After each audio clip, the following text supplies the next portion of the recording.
Rabbi shrah li sadri wa yassir li amri wahlul 'uqdatam min lisani yafqahu qawli. Rabbi zidna ilma, Rabbana zidna ilma. Rabbi habli hukma wal hikmi bis salihin waj'al li lisana sidqin fil akhirin waj'alni min warasati jannatin na'im. Allahumma la sahla illa ma ja'altahu sahla wa anta taj'alul hazna idza syi'ta sahla. Allahumma faqihna fid din wa 'allimna at-ta'wil. Assalamualaikum warahmatullahi wabarakatuh. Alhamdulillahi hamdan katsiran tayyiban mubarakan fihi kama yuhibbu rabbuna wa yarda. Walhamdulillahilladzi ahsana kulla syai'in khalaqahu wa bada'a khalqal insani min tin. Asyhadu an la ilaha illallah wahdahu la syarika lah wa asyhadu anna Muhammadan 'abduhu wa rasuluhu la nabiyya ba'da. Allahumma shalli wa sallim wa barik wa karim ala sayyidina Muhammadin sallallahu alaihi wasallam wa ala alihi wa sahbihi ajma'in wa man tabi'ahum bi ihsanin ila yaumiddin, amma ba'du. Qala Allah ta'ala fil Qur'anil Karim, a'udzu billahi minasy syaithanir rajim. Ya ayyuhalladzina amanu ittaqullaha haqqa tuqatih wa la tamutunna illa wa antum muslimun. وقال رسول الله صلى الله عليه وسلم فإن أصدق الحديث كتاب الله وخير الهدى هدى محمد صلى الله عليه وسلم وشر الأمور محدثاتها وكل محدثة بدعة وكل بدعة ضلالة وكل ضلالة في النار. أما بعد. Ikhwani fid din rahimani wa rahimakumullah. Sebagian manusia ketika mereka berbicara tentang kesuksesan, maka seringkali manusia mengaitkan dan menjadikan tolak ukur dari kesuksesan adalah hal-hal yang sifatnya duniawi. Ada yang mengaitkan kesuksesan dengan berapa banyak harta yang dia punya. Ada juga di antara manusia yang mengaitkan kesuksesan dengan betapa tinggi jabatan yang ia duduki. Ada juga yang mengaitkan bahwa sukses di dalam pandangan dunia adalah seberapa banyak materi yang bisa ia rasakan selama ia berada di dunia. Tidak bisa dipungkiri bahwa semua itu adalah bentuk kesuksesan. Tetapi kesuksesan yang kita bicarakan sebelumnya adalah kesuksesan yang sifatnya sangat fana. Betapa banyak orang yang merasakan dirinya sukses dengan harta mereka, namun mereka tidak sukses dengan setelah harta mereka. Kalau kita berpatokan bahwa sukses kita adalah harta kita, kalau kita menjadikan patokan bahwa sukses kita adalah seberapa tinggi jabatan yang kita punya, maka alangkah jauhnya kita tertinggal dari orang-orang yang terdahulu. Tentu sebagai seorang muslim, maka tolak ukur kesuksesan bagi kita bukan lagi perihal dunia. Karena kita tahu tidak ada kesenangan-kesenangan yang di dunia yang sifatnya kekal bagi seorang muslim. Ketika dia mengaku dirinya beriman kepada Allah, maka hendaklah ia menjadikan orientasi kesuksesannya adalah kesuksesan akhirat. Ketika kita berbicara tentang kesuksesan, kalau kita hanya menganggap orang-orang yang sukses adalah mereka yang punya materi yang banyak, maka betapa jauh kita ketinggalan dengan Qarun yang kita tahu bahwa gembok penjaranya itu terbuat dari emas. Ketika kita mengaitkan kesuksesan yang ingin kita capai dengan jabatan, maka betapa rendahnya kita di sisi Fir'aun. Fir'aun Pada masanya dia disembah oleh banyak orang. Dia mengaku dirinya sebagai Tuhan. Dia memiliki jabatan yang begitu tinggi. Tetapi matinya dihinakan oleh Allah. Setelah ia wafat dikekalkan oleh Allah di dalam neraka. Maka apakah ini yang kita maksudkan dengan sukses? Tentu tidak. Maka seorang muslim ketika mereka berbicara tentang kesuksesan, ketika mereka berbicara tentang faz, maka pembicaraan mereka bukan lagi tentang dunia. Karena siapa yang menjamin kita bisa bertahan 1 detik atau 2 detik ke depan? Siapa yang memberikan jaminan kepada kita 2 menit setelah ini kita masih bertahan dan masih menghembuskan nafas kita? Ya, maka orientasi kita sebagai seorang muslim, sebagai seseorang yang beriman kepada Allah Subhanahu wa taala, maka sukses bagi kita adalah bagaimana ketika kita sukses di hadapan Allah Subhanahu wa taala. Lantas bagaimana dan apa kadar sukses di hadapan Allah Subhanahu wa taala? Allah Subhanahu wa taala mengatakan di dalam surah Ali Imran, "Faman zuhziha 'anil nar wa udkhilal jannah faqad faz." Tolak ukur kesuksesan bagi seorang muslim, bagi seorang mukmin bukan lagi perihal berapa miliar uang yang ia punya. Bukan lagi tentang betapa tinggi jabatan yang ia duduki, tetapi bagaimana ia ketika dipanggil oleh Allah, zuhziha 'anil nar, dijauhkan dari api neraka, wa udkhilal jannah, dan bagaimana ia bisa dimasukkan oleh Allah ke dalam surga. Maka ikhwani fid din wa akhwati rahimani wa rahimakumullah, maka tolak kesuksesan kita adalah ketika kita sudah wafat dan benar-benar kita dijauhkan oleh Allah Subhanahu wa taala dari neraka dan Allah masukkan kita ke dalam surga. Maka inilah sukses yang sesungguhnya bagi seorang muslim. Kalau ada di antara kita yang masih menjadikan harta sebagai tolak ukur kesuksesan kita, maka hari ini mari kita ubah bahwa sukses bukan hanya tentang harta, bahwa sukses bukan hanya tentang jabatan, tetapi sukses yang sesungguhnya adalah ketika kita sudah menapakkan kaki di surga Allah Subhanahu wa taala. Ikhwani fid din, rahimani wa rahimakumullah. Kisah-kisah terdahulu sudah terlalu banyak mengisahkan kepada kita bahwa kesuksesan itu tidak hanya diraih dengan harta. Bilal bin Rabah, sahabat Rasulullah sallallahu alaihi wasallam, kalau kita telusuri jalan kehidupan beliau, berapa banyak harta yang beliau rasakan selama di dunia. Bahkan kalau kita tahu, ikhwani, Bilal bin Rabah ketika masa hidupnya penuh dengan siksaan. Orang-orang kafir Quraisy menyiksa Bilal, diletakkan di atas badannya batu dan beliau berada di bawah terik matahari. Namun apakah beliau dikategorikan orang-orang yang gagal di hadapan Allah? Tidak. Rasulullah pernah bersabda bahwa ada satu sendal yang suaranya sudah terdengar di surga.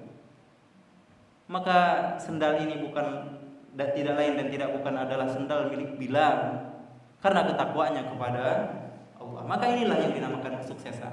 Para sahabat, tabi'in, atba'ut tabi'in, mereka begitu banyak yang tidak menjadikan dunia sebagai tolak ukur kesuksesan. Ikhwani fid din, rahimani wa rahimakumullah. Ya.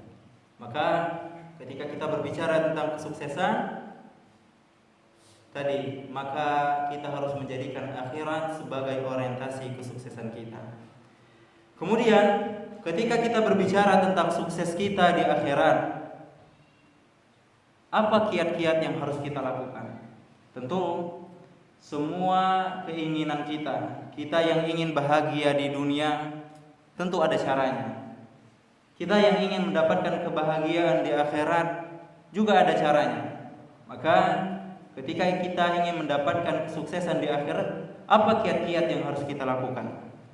Kiat yang pertama yang bisa kita lakukan sebagai seorang mukmin adalah kita selalu dan senantiasa meningkatkan ketakwaan kita kepada Allah Subhanahu wa taala.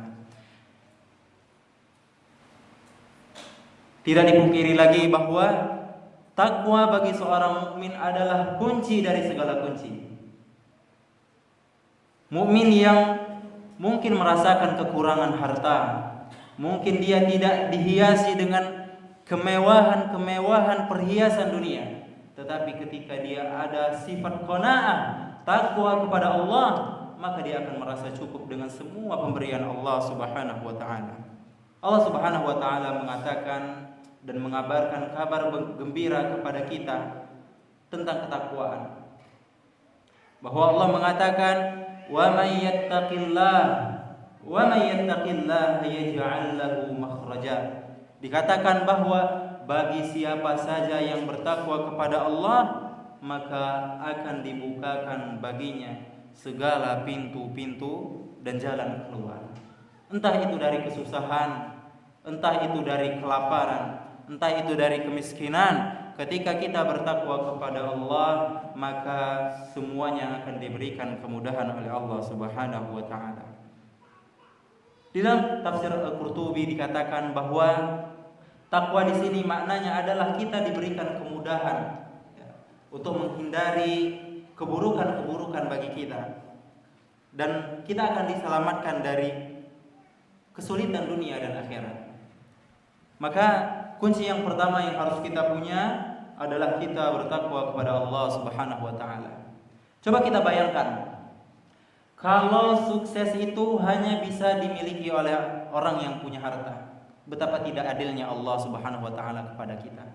Namun Allah Maha Adil. Semua di antara kita bisa merasakan kesuksesan. Semua di antara kita bisa merasakan kesetaraan di hadapan Allah. Allah mengatakan, tidaklah kita itu diciptakan dengan kulit yang berbeda, dengan suku yang berbeda, dengan bahasa yang berbeda, bukan untuk saling meninggikan derajat, tetapi untuk menyamakan, untuk lita'arafu, untuk saling mengenal. Kalau Allah menjadikan harta sebagai sumber simbol kesuksesan, maka mungkin kita jauh dari kata sukses. Tetapi Allah mengatakan, inna akramakum indallahi atqakum. Sebaik-baik di antara kita, atau yang paling mulia di antara kita, yang paling sukses di antara kita, adalah dia yang bertakwa kepada Allah Subhanahu wa taala. Maka tidak heran ketika kita mendengar khutbah-khutbah, ketika kita mendengar nasihat-nasihat tentang agama, ada satu wasiat yang tidak pernah ditinggalkan, yaitu wasiat tentang takwa. Karena sebaik-baik bekal bagi kita, sebaik-baik persiapan bagi kita adalah ketakwaan kepada Allah Subhanahu wa taala. Ikhwani fiddin wa akhwati rahimani wa rahimakumullah, berbicara juga tentang ketakwaan, Allah Subhanahu wa taala memberikan begitu banyak gambaran di dalam Al-Qur'an bahwa dengan takwa semua pintu surga dibukakan bagi kita. Ya. Maka tidak heran orang-orang yang bertakwa kepada Allah Subhanahu wa taala, walaupun mereka tidak memiliki harta yang banyak, walaupun mereka tidak memiliki jabatan yang tinggi, mereka tenang-tenang saja di kehidupan mereka, karena mereka diberikan jaminan yang begitu besar oleh Allah Subhanahu wa taala. Kemudian setelah bertakwa, ada kiat yang kedua yang mungkin bisa kita lakukan sebagai seorang muslim. Maka kiat yang kedua yang kita bisa lakukan untuk mendapatkan kesuksesan di hadapan Allah adalah dengan berbakti kepada kedua orang tua. Ya, ketika kita berbakti kepada kedua orang tua, maka tidak heran bahwa kita akan diberikan jalan yang begitu banyak untuk menuju kesuksesan kita. Bahkan dikatakan ketika orang tua kita masih hidup, ya, orang tua kita, ibu bapak kita masih hidup, maka tenang saja bagi kita, karena pintu surga kita terbuka luas, dibukakan oleh Allah Subhanahu wa ta'ala. Pertanyaannya, bagaimana cara kita atau bagaimana cara kita mendidik anak-anak kita agar mereka berbakti kepada kita? Allah mengatakan di dalam Al-Quran, yang pertama yang harus kita lakukan ketika ingin berbakti kepada kedua orang tua, maka fala taqul lahuma uff, jangan katakan kepada mereka kalimat-kalimat yang membuat mereka sakit. Ya, di sini dicontohkan kalimat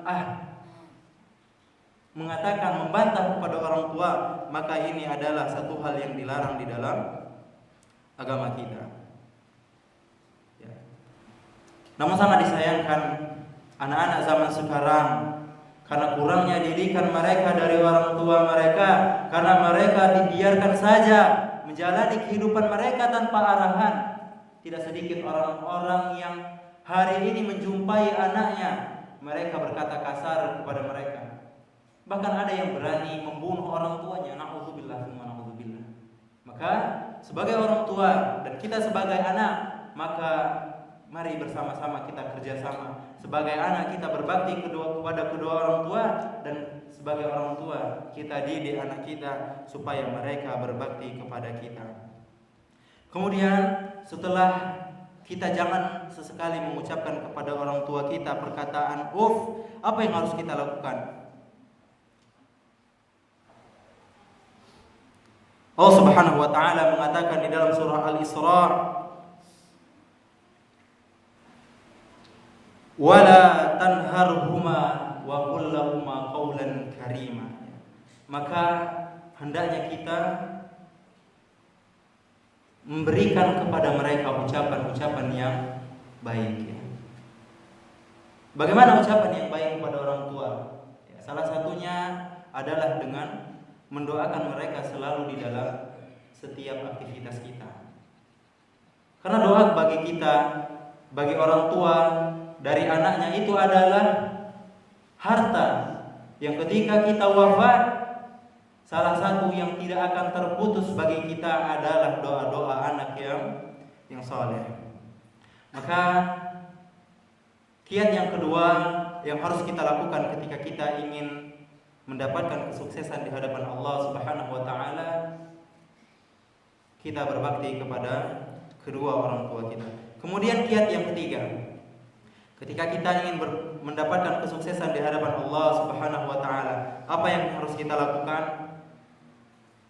Maka perbanyak doa kepada Allah Subhanahu wa ta'ala, terutama perihal akhirat. Akhirat kita tidak ada yang bisa menjamin. Akhirat kita tidak ada yang bisa memberikan tazkiyah satu orang pun. Tidak ada yang bisa merekomendasikan kita untuk masuk ke dalam surga.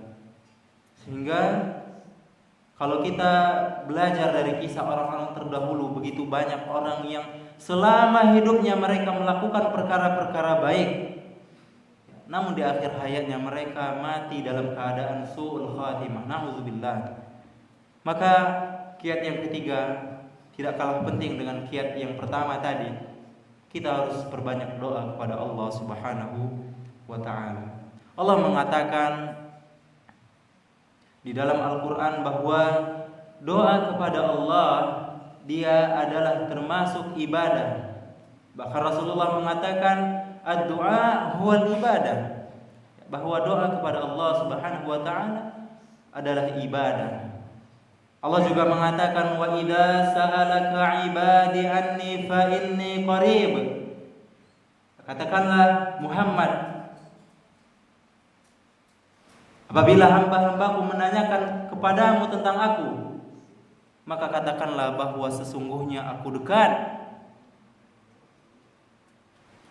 Dan Allah Subhanahu wa ta'ala mengatakan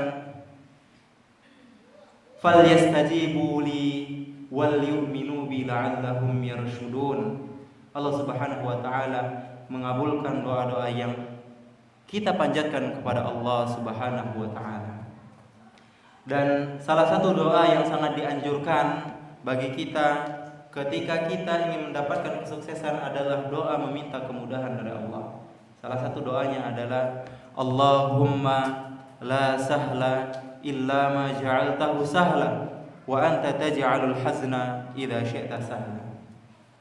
Kita meminta selalu kepada Allah kemudahan di dalam kehidupan kita, sehingga kita bisa menjadi pribadi atau hamba Allah yang sukses di dunia maupun sukses di akhirat. Kemudian selanjutnya, ketika kita berbicara juga tentang kesuksesan, ketika kita sudah berbicara tentang kiat-kiat sukses, maka ada beberapa amaliyah yang bisa membawa kita kepada kesuksesan. Ada amalan-amalan yang memudahkan jalan kita untuk mendapatkan kesuksesan.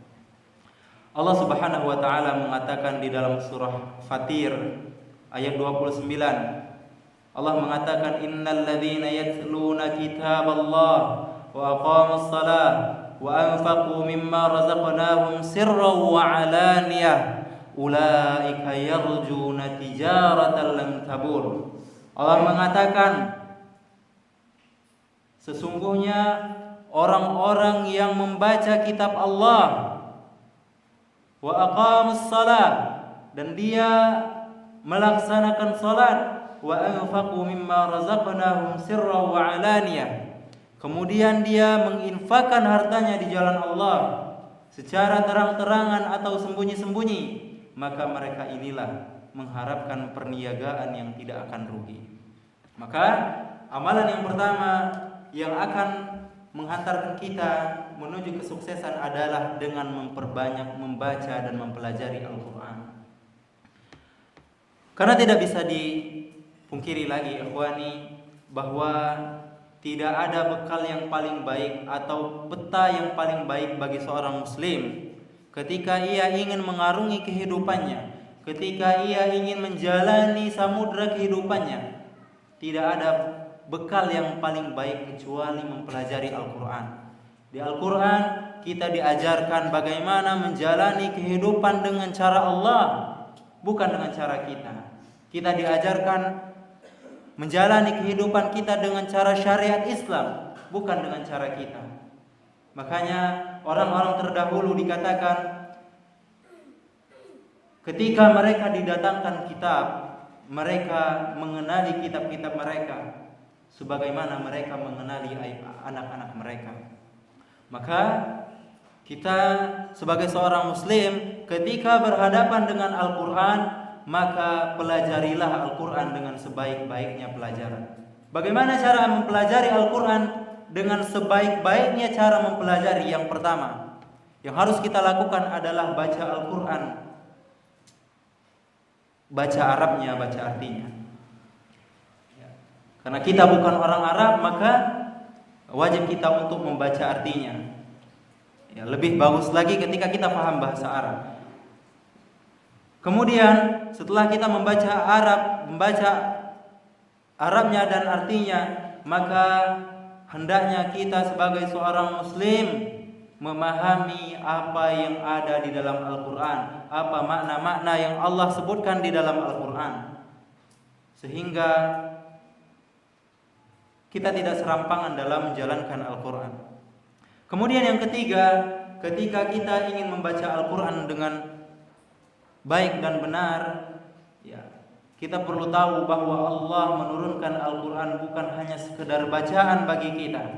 Al-Quran diturunkan oleh Allah Subhanahu wa ta'ala bukan sekedar pajangan bagi kita, tetapi yang paling utama dari Al-Quran adalah Al-Quran diturunkan oleh Allah Subhanahu wa ta'ala untuk kita amalkan. Maka cara yang ketiga, bagaimana cara kita mempelajari Al-Quran dengan baik adalah dengan mengamalkan yang Allah perintahkan di dalamnya.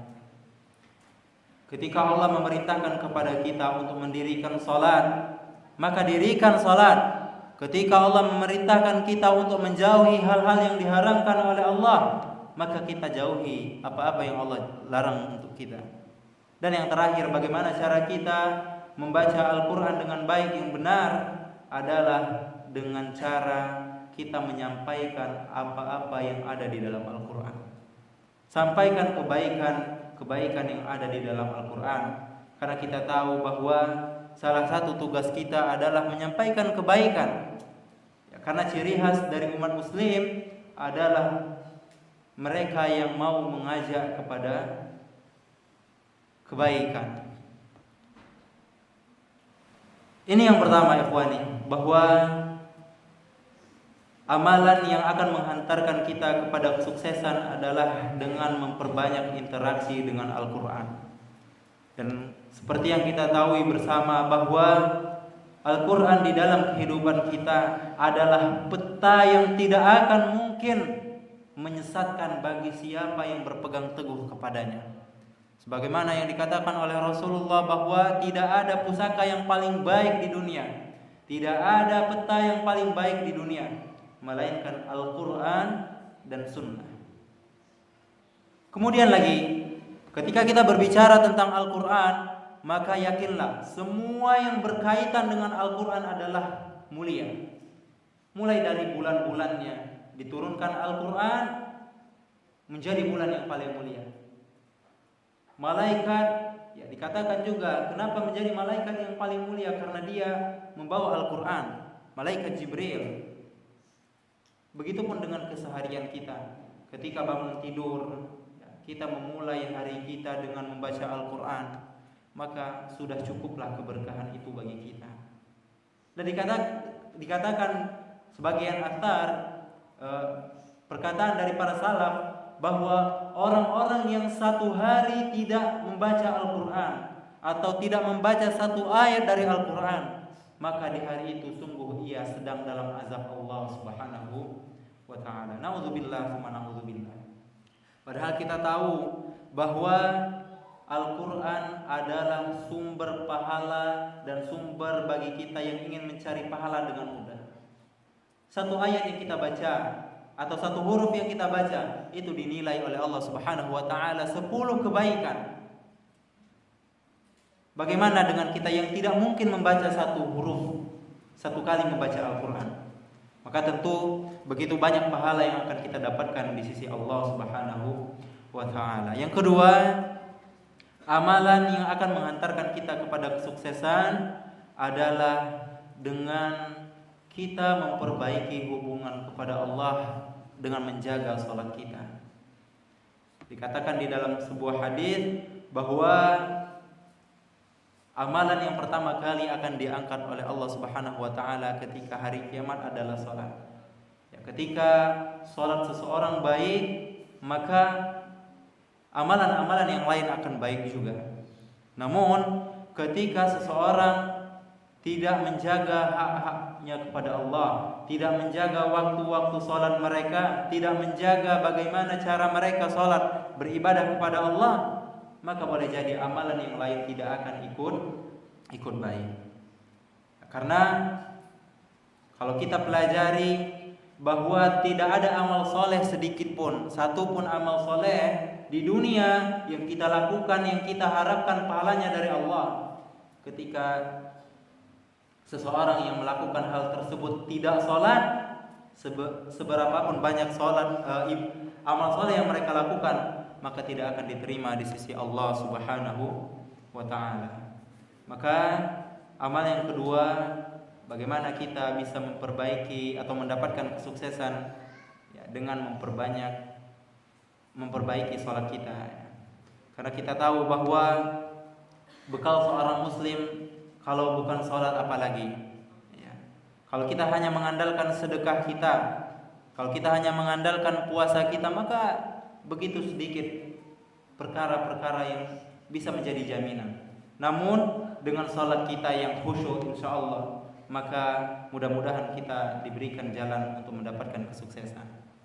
Kemudian yang ketiga, ya, amalan yang akan mengantarkan kita kepada kesuksesan, amalan yang akan mengantarkan kita kepada kebahagiaan dunia dan akhirat adalah dengan memperbaiki hubungan kita kepada makhluk Allah. Ya, ini kita berinfak dalam keadaan terang-terangan atau sembunyi-sembunyi. Ya. Berbicara tentang infak, maka ini salah satu perkara yang sulit untuk kita lakukan. Karena ini kaitannya dengan harta. Ketika kita berbicara tentang infak, maka tidak sedikit orang yang bangun di tengah malam, mereka mendirikan sholat, namun untuk menginfakkan hartanya 2.000 ke masjid terasa berat.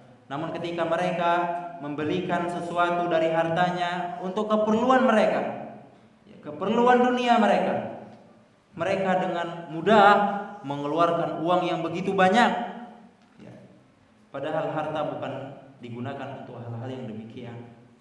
Maka infak adalah perkara yang susah dan harus kita pelajari. Bagaimana agar kita mudah untuk mengeluarkan harta kita di jalan Allah Subhanahu wa taala. Kemudian ketika kita berbicara tentang infak, tentu Allah Subhanahu wa taala juga memberikan arahan kepada kita bahwa kemana saja kita harus menginfakkan harta kita. Jangan sampai nanti kita punya uang tetapi kita tidak tahu kemana kita menginfakkan harta kita. Ya. Allah Subhanahu wa taala mengatakan di dalam surah Al-Baqarah ayat 215 yang pertama, kemana kita mengeluarkan harta infak kita? Yang pertama adalah kepada kedua orang tua. Ya. Kepada kedua orang tua. Banyak orang yang mungkin loyal kepada saudara-saudara mereka. Namun bagaimana mereka berinfak kepada kedua orang tuanya? Ya. Maka yang pertama adalah kepada kedua orang tua. Kemudian yang kedua adalah kemana kita harus menginfakkan harta kita adalah kepada kerabat kita, kerabat dekat kita, ya, saudara-saudara kita, ya, saudara-saudara kita dan kerabat-kerabat yang ada hubungan darah dengan kita. Kemudian yang ketiga, kemana kita menginfakkan harta kita, maka harta kita itu sudah semestinya kita peruntukkan untuk anak-anak yatim. Karena setiap bagian dari harta kita itu ada bagian dari anak yatim. Dan yang keempat, kemana kita menginfakkan harta kita? Infakkan harta kita kepada orang miskin yang membutuhkan. Dan yang terakhir, infakkan harta kita kepada orang-orang yang berjuang di jalan Allah Subhanahu wa taala, seperti menuntut ilmu atau yang lain semisalnya. Maka inilah 5 tempat kita untuk menginfakkan harta kita.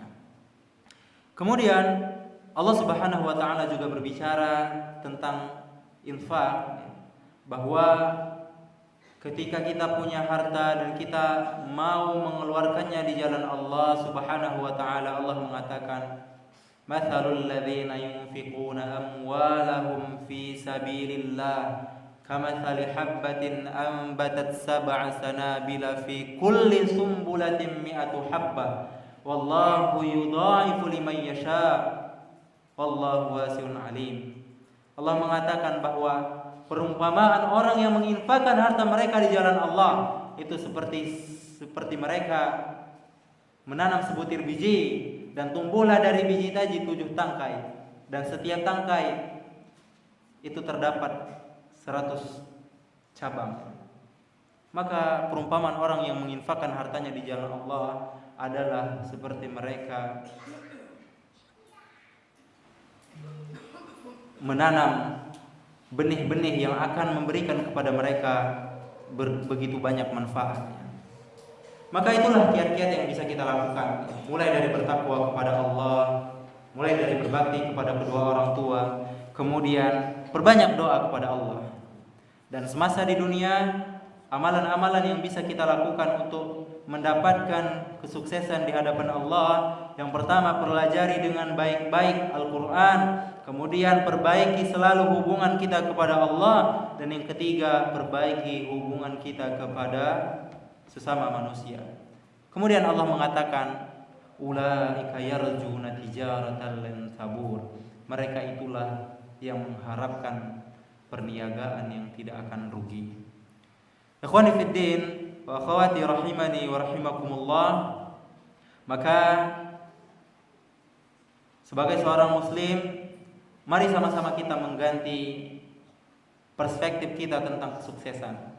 Bahwa kembali lagi bahwa sukses kita bukan hanya tentang dunia. Sukses kita bukan hanya tentang harta kita. Sukses kita bukan hanya tentang jabatan kita. Kita tahu bahwa kita semua bukan hamba dunia yang akan merasakan kenikmatan dunia selamanya. Sehingga sukses yang seharusnya menjadi perspektif seorang muslim adalah bagaimana mereka sukses di hadapan Allah Subhanahu wa ta'ala. Dan sukses di hadapan Allah itu tidak terbatas. Maksudnya sukses di hadapan Allah tidak dibatasi hanya oleh orang-orang yang punya harta saja. Tidak hanya bagi mereka yang punya jabatan saja. Setiap mereka yang mengaku hamba Allah, maka mereka berhak mendapatkan kesuksesan dari Allah Subhanahu wa ta'ala. Berhak mendapatkan jaminan dari Allah. Karena syaratnya bukanlah harta, karena syaratnya bukanlah jabatan, tetapi ketakwaan kepada Allah Subhanahu wa ta'ala. Kita berharap kepada Allah, mudah-mudahan di sisa-sisa umur kita ini Allah jadikan kita hambanya yang mampu dan selalu mengusahakan kesuksesan di akhirat. Karena seperti yang dikatakan di dalam Al-Quran, ketika seseorang wafat, banyak di antara kita yang menyesal di dalam kuburnya. Bahkan ada tidak sedikit yang meminta dikembalikan ke dunia hanya untuk berbuat kebaikan. Maka jangan sampai kita menyesal di hadapan Allah Subhanahu wa ta'ala. Karena penyesalan di akhirat di hadapan Allah Subhanahu wa ta'ala setelah kita wafat itu tidak ada gunanya sama sekali. Mungkin cukup sekian yang bisa kami sampaikan. Mudah-mudahan Allah Subhanahu wa ta'ala memberikan kepada kita semua kebahagiaan di dunia, dan mudah-mudahan Allah Subhanahu wa ta'ala memberikan kepada kita kebahagiaan di akhirat. Kami akhiri, wabillahi taufiq wal hidayah. Assalamualaikum warahmatullahi wabarakatuh.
أشهد أن